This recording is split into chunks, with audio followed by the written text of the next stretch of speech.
what are some of the subtle signs, the more subtle signs that you feel that parents can look at and say, oh, maybe my child's on the spectrum, rather than my child's being naughty? Yeah, for sure. So like, I guess even borrowing that, like Mm, taking things literally, like you didn't mean it that way, but they seem to take it that way. Or if you say things that most children like will kind of go along with or like forgive because it's not 100% accurate, but it is like fun to say or fun to do. They're like, no, that's not right. This is how the things go, or this is how, like, these are the facts to what you're saying. mm, That kind of response is kind mm, of a clue. Something I have noticed as well is like a strong resistance or distress to making decisions. Not mm, all the time necessarily, but like if it's, for example, you're in a store, so there is like kind of the outside pressure of time, and mm, here are the things, make a decision right now. I mm, know a lot of autistic people will freeze up and mm, freak out because they can't make that decision that quickly. mm. Um, so that Yeah, one's kind of more subtle, maybe, that you don't necessarily hear so much about in like the list yeah, of things. yeah. Um, Another thing is so like early signs of social masking. Mm, So I've seen one where I was in a discussion with someone and we laughed about something that this child clearly wouldn't have understood why it was funny. And mm, she forced herself to laugh and she goes, "Oh," and she starts laughing. mm, And I was like, "Oh, sweetheart," because like mm, she was trying to pretend that she understood. mm. And that was Shame. something I did Wow. all the time, like Mm, force a laugh because I don't know what's going on, but you guys think it's funny and I'm supposed to mm, understand. So noticing things like that, or like pretending to get things that they don't actually get, just mm. to seem like they're on the same page with everybody else. Yeah. Um, Yeah, those are really good signs to look out for. And even if you think about it, a lot of people, I was diagnosed with ADHD, and a lot of those characteristics they overlap. So yes. even if your child might, and he or she might not have a diagnosis, but it's so good to notice these things and then interact with them in the way that makes sense to them, Yes. even if they're autistic, even if they've got ADHD, even if they don't have a diagnosis. I don't even, like, they're just neurodiverse or neurodivergent. So, it's just interacting with them more successfully, noticing these things, I Mhm. think. But those are Yeah. great. Do you have more?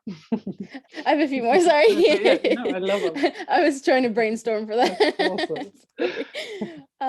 Another one is like things like not being interested in the same like norms of maybe other children.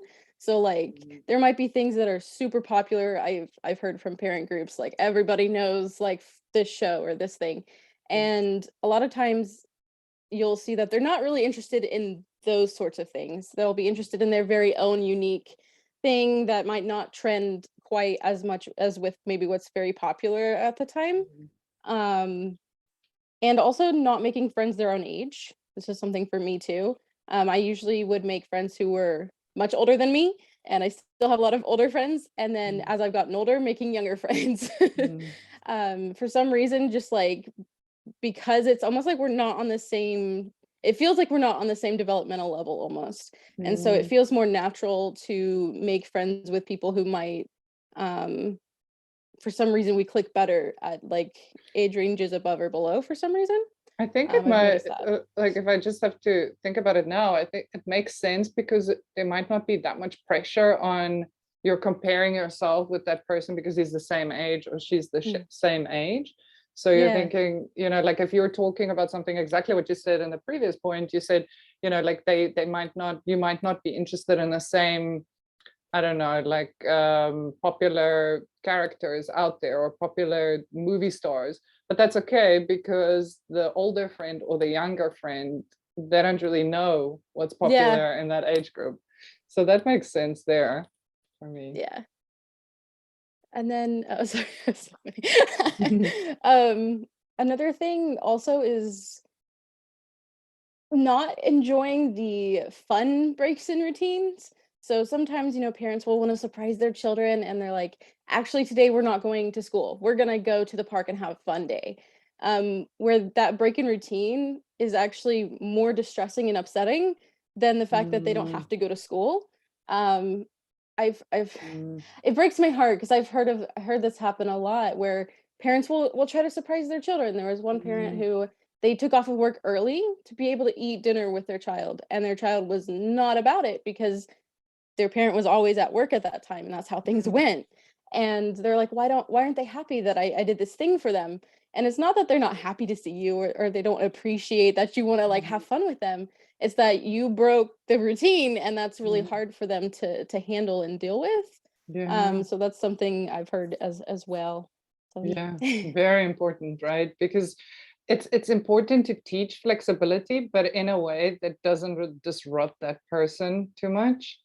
Um, we speak about this often because we've actually got a few courses that where we work with parents, and one of the topics is prep talks instead of pep talks, because I feel like afterwards it's like, oh, yeah, I should have done this, could have done that, and that just leads to more anxiety. But if you Mhm. prepare somebody saying, okay, look, there's going to be a surprise coming up, and we're going to go here, you can look at it online. I mean, that's a better surprise because they're actually prepared for the outing